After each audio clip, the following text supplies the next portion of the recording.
স্বাগতম জানাচ্ছি সর্বশেষ আপডেট বাংলা সংবাদে। শুরুতেই সংবাদ শিরোনাম। শুরুতেই জানিয়ে দেব, সরকারের মাথায় আকাশ ভেঙে পড়ল, নৌকা ছাড়া কোনো পাতানো নির্বাচন গণমানুষ অংশগ্রহণ করবে না বলে মিছিলে স্লোগান গাজীপুরের রাজপথ ছাত্রলীগের। বিস্তারিত থাকছে প্রতিবেদনে। এদিকে ভারতের পররাষ্ট্রমন্ত্রী এস জয়শঙ্কর বাংলাদেশে এসে ড ইউনূসকে সরাসরি হুঁশিয়ারি দিয়ে গেলেন, আওয়ামী লীগকে না আনলে নির্বাচন বন্ধ সারা দেশেই। এবার বাংলাদেশের রাজনীতিতে চোখ পড়েছে জাতিসংঘের। বিস্তারিত থাকছে প্রতিবেদনে। আরও জানিয়ে দেব, নির্বাচনী আচরণবিধি লঙ্ঘনে নাহিদ ইসলামকে শোকজ। বিস্তারিত থাকছে প্রতিবেদনে। এদিকে রুমিন ফারহানার বিরুদ্ধে মব সৃষ্টির অভিযোগ, ব্যবস্থা নিতে সহকারী রিটার্নিং অফিসারের চিঠি। বিস্তারিত থাকছে প্রতিবেদনে। আরও জানিয়ে দেব, নির্বাচন থেকে সরে দাঁড়ানোর হুমকি দিল এনসিপি। বিস্তারিত থাকছে প্রতিবেদনে। এবং সর্বশেষ জানিয়ে দেব, কাপাসিয়ায় আওয়ামী লীগের 4 শতাধিক নেতাকর্মী বিএনপিতে। বিস্তারিত থাকছে প্রতিবেদনে। এতক্ষণ শুনছিলেন সংবাদ শিরোনাম, এবারে বিস্তারিত। কোনো পাতার নির্বাচন গণমানুষ অংশগ্রহণ করবে না স্লোগান দিয়ে বাংলাদেশ আওয়ামী লীগের অঙ্গ সংগঠন ছাত্রলীগের রাজপথে বিক্ষোভ মিছিল। এদিকে আওয়ামী লীগ নেতাকর্মীরা বলেন, ফেব্রুয়ারিতে কোনো ধরনের নির্বাচন হবে না। আওয়ামী লীগবিহীন নির্বাচন অবাধ, সুষ্ঠু ও অংশগ্রহণমূলক হবে না। আওয়ামী লীগকে নিষিদ্ধ রেখে অনুষ্ঠিত নির্বাচন কেবল নামমাত্র নির্বাচন এবং তা গণতন্ত্রের প্রতি উপহাস।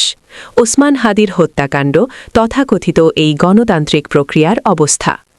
ঢাকা ৮ আসনে বিএনপি, জামাত এবং এনসিপি প্রার্থীদের মধ্যে নির্বাচনী বিরোধের জড়ে সে খুন হয়েছে। এর জবাব প্রশাসন আওয়ামী লীগের সদস্যদের বিরুদ্ধে ধরপাকড় শুরু করে এবং বিশৃঙ্খলা জনতাকে সংবাদ মাধ্যম, সাংবাদিক, কূটনৈতিক মিশন এবং সাংস্কৃতিক প্রতিষ্ঠানের উপর হামলা চালানোর সুযোগ করে দেয়। নির্বাচনে অংশ নিতে যাওয়া প্রকৃত স্বতন্ত্র প্রার্থীদের অংশগ্রহণে বাধা দেওয়া হচ্ছে। ট্রাম্পের সবুজ সংকেতে আওয়ামী লীগের ব্যাপক শোডাউন।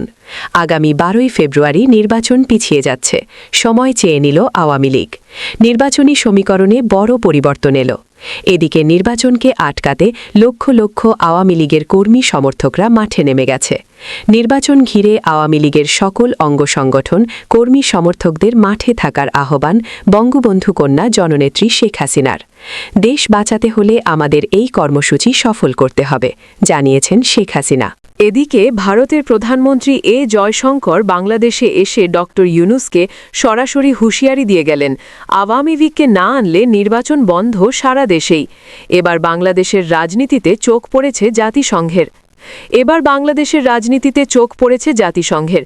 সাম্প্রতিক সময়ে রাজনৈতিক দল ও আইনের পরিবর্তনের বিষয়ে উদ্বিগ্ন জাতিসংঘ। যে কোনো রাজনৈতিক দল নিষিদ্ধ করার আলোচনায় উদ্যোগ প্রকাশ করেছেন জাতিসংঘের মানবাধিকার বিষয়ক হাই কমিশনার ভোকার তুর্গ। সুইজারল্যান্ডের জেনেভায় অনুষ্ঠিত ৫৯তম মানবাধিকার অধিবেশনে পেশ করা বার্ষিক প্রতিবেদনে ভোকার তুর বলেন, বাংলাদেশের রাজনৈতিক দলের অধিকার ও মত প্রকাশের স্বাধীনতা সীমিত হওয়ার প্রবণতা বাড়ছে। আমরা উদ্বিগ্ন, বিশেষ করে যখন রাজনৈতিক দল নিষিদ্ধ করার কথা সামনে আসে কিংবা আইনের কাঠামো পাল্টানোর আভাস মেলে। জাতিসংঘের মতে এ ধরনের পদক্ষেপ শুধু মানবাধিকার লঙ্ঘন নয়, বরং এটি রাষ্ট্রের গণতান্ত্রিক ভবিষ্যতের জন্য হুমকি স্বরূপ। তাদের বক্তব্য, রাজনৈতিক বৈচিত্র্য ও অংশগ্রহণ ছাড়া কোনো গণতান্ত্রিক রাষ্ট্র টিকতে পারে না। এ বার্তাটি এমন সময় এসেছে যখন দেশের নির্বাচন পূর্ববর্তী রাজনীতিতে ব্যাপক চাপ ও উত্তেজনা বিরাজ করছে। আর সেই প্রেক্ষাপটে জাতিসংঘের এই মন্তব্যকে বিশ্লেষকরা বলছেন, এটি কেবল বার্তা নয়, বরং রাজনৈতিক সিদ্ধান্তের আগাম প্রতিক্রিয়া। এদিকে দীর্ঘ ১৭ মাস পর হাসিনার আওয়ামী লীগের প্রথম সাংবাদিক বৈঠক ভারতে। ইউনূসকে তো বার্তা বাংলাদেশের নির্বাচন নিয়েও, পারলে আওয়ামী লীগের লক্ষ লক্ষ কর্মী সমর্থকরা নির্বাচনের আগেই বড় সংকটের মুখে পড়তে যাচ্ছে বাংলাদেশ। নির্বাচন নিয়ে ইউনূসের সিদ্ধান্ত জানতে চায় বহির্বিশ্ব। এদিকে আওয়ামী লীগের অপারেশন কামব্যাক শুরু হয়েছে। আওয়ামী লীগের একটি সিটিতেই আগামী ত্রয়োদশ জাতীয় সংসদ নির্বাচন পিছিয়ে দিল জাতিসংঘ। যুক্তরাষ্ট্রের প্রেসিডেন্ট ডোনাল্ড ট্রাম্পের সবুজ সংকেতে আওয়ামী লীগের ব্যাপক শোডাউন। আগামী 12ই ফেব্রুয়ারি নির্বাচন পিছিয়ে যাচ্ছে, সময় চেয়ে নিল আওয়ামী লীগ। নির্বাচনী সমীকরণে বড় পরিবর্তন। আরও জানিয়ে দেব, নির্বাচনী আচরণবিধি লঙ্ঘনে নাহিদ ইসলামকে শোকজ। নির্বাচনী আচরণবিধি লঙ্ঘনের অভিযোগে ঢাকা ১১ আসনে জাতীয় নাগরিক পার্টির এনসিপির প্রার্থী নাহিদ ইসলামকে কারণ দর্শানোর নোটিশ শোকজ পাঠানো হয়েছে। রবিবার রিটার্নিং কর্মকর্তা ও ঢাকার বিভাগীয় কমিশনার শরফ উদ্দিন আহমদ চৌধুরী স্বাক্ষরিত চিঠিতে নাহিদ ইসলামকে শোকজ নোটিশ পাঠানো হয়। নোটিশে বলা হয়েছে, মোহাম্মদ নাহিদ ইসলাম, আপনি জাতীয় নাগরিক পার্টি এনসিপি কর্তৃক মনোনীত ঢাকা ১১ আসনের একজন বৈধ প্রার্থী।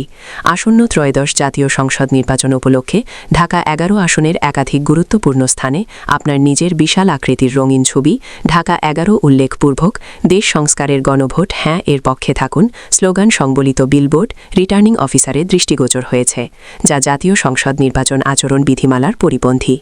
এতে বলা হয়েছে, সংসদ নির্বাচন উপলক্ষে রাজনৈতিক দল ও প্রার্থীর আচরণ বিধিমালা ২০২৫-এর বিধি ১৮ অনুযায়ী। এদিকে রুমিন ফারহানার বিরুদ্ধে মব সৃষ্টির অভিযোগে ব্যবস্থা নিতে সহকারী রিটার্নিং অফিসারের চিঠি। ব্রাহ্মণবাড়িয়া ২, সরাইল, আশুগঞ্জ, বিজয়নগরের ২ ইউনিয়নের সংসদীয় আসনের স্বতন্ত্র প্রার্থী ব্যারিস্টার রুমিন ফারহানার বিরুদ্ধে নির্বাচনী আচরণবিধি লঙ্ঘনের পাশাপাশি মব সৃষ্টির অভিযোগ করা হয়েছে। সরাইল উপজেলা নির্বাহী অফিসার ও সহকারী রিটার্নিং অফিসার মোহাম্মদ আবু বক্কর সরকার স্বাক্ষরিত চিঠিতে এ অভিযোগ আনা হয়। নির্বাচনী অনুসন্ধান ও বিচারিক কমিটি এবং সিনিয়র সিভিল জাজ আশরাফুল ইসলামের কাছে গতকাল শনিবার এ চিঠি পাঠিয়ে আইনানুগ ব্যবস্থা নেয়ার অনুরোধ জানানো হয়। চিঠিতে উল্লেখ করা হয়, সরাইলের ইসলামাবাদ গ্রামে পেন্ডেল করে বিশাল জনসমাবেশের আয়োজন করেন রুমিন ফারহানা, যার নির্বাচন আচরণবিধি লঙ্ঘন। তাৎক্ষণিকভাবে সমাবেশ ভেঙে দেয়া হয়। নির্বাহী ম্যাজিস্ট্রেট শাহরিয়া হাসান আরও জানিয়ে দেব, নির্বাচন থেকে সরে দাঁড়ানোর হুমকি দিল এনসিপি। নির্বাচন কমিশন আপিলের রায়ে বিএনপি প্রার্থীদের অন্যায্য ও নিয়ম বহির্ভূত সুবিধা দিচ্ছে বলে অভিযোগ তুলে আসন্ন ত্রয়োদশ জাতীয় সংসদ নির্বাচন থেকে সরে দাঁড়ানোর হুমকি দিয়েছে জাতীয় নাগরিক পার্টি এনসিপি। দলটির মুখপাত্র ও কেন্দ্রীয় নির্বাচন পরিচালনা কমিটির চেয়ারম্যান আসিফ মাহমুদ সজীব ভূঁইয়া আজ রোববার রাতে এক সংবাদ সম্মেলনে একথা জানিয়েছেন। নির্বাচন কমিশনে বিভিন্ন দলের প্রার্থীদের আপিল শুনানির রায়ের বিষয়ে জানাতে রাজধানীর বাংলা মোটরের রূপায়ণ ট্রেড সেন্টারে দলের কেন্দ্রীয় কার্যালয়ে অস্থায়ী এ সংবাদ সম্মেলন অনুষ্ঠিত হয়। আসিফ মাহমুদ বলেন, আমাদের সংশয়টা আজ আরও স্পষ্ট হয়েছে। এই পরিস্থিতি যদি চলতে থাকে তাহলে অবশ্যই একটা শঙ্কা তৈরি হবে। জাতীয় নাগরিক পার্টি এবং আরও যারা স্টেক হোল্ডার অংশীজন আছে তারা নির্বাচনে অংশ নেব কিনা সেটা পুনর্বিবেচনার পরিস্থিতি আসতে পারে। তবে আমরা চাই নির্বাচন যথাসময়ে অনুষ্ঠিত হোক। আমরা যথাযথ প্রক্রিয়ার মধ্য দিয়ে একটি নিরপেক্ষ নির্বাচনে অংশগ্রহণ করতে চাই এবং বাংলাদেশে বহুল প্রতীক্ষিত গণতান্ত্রিক উত্তরণ যেন সঠিকভাবে শেষ হয় সেটাই আমাদের ফার্স্ট প্রায়োরিটি।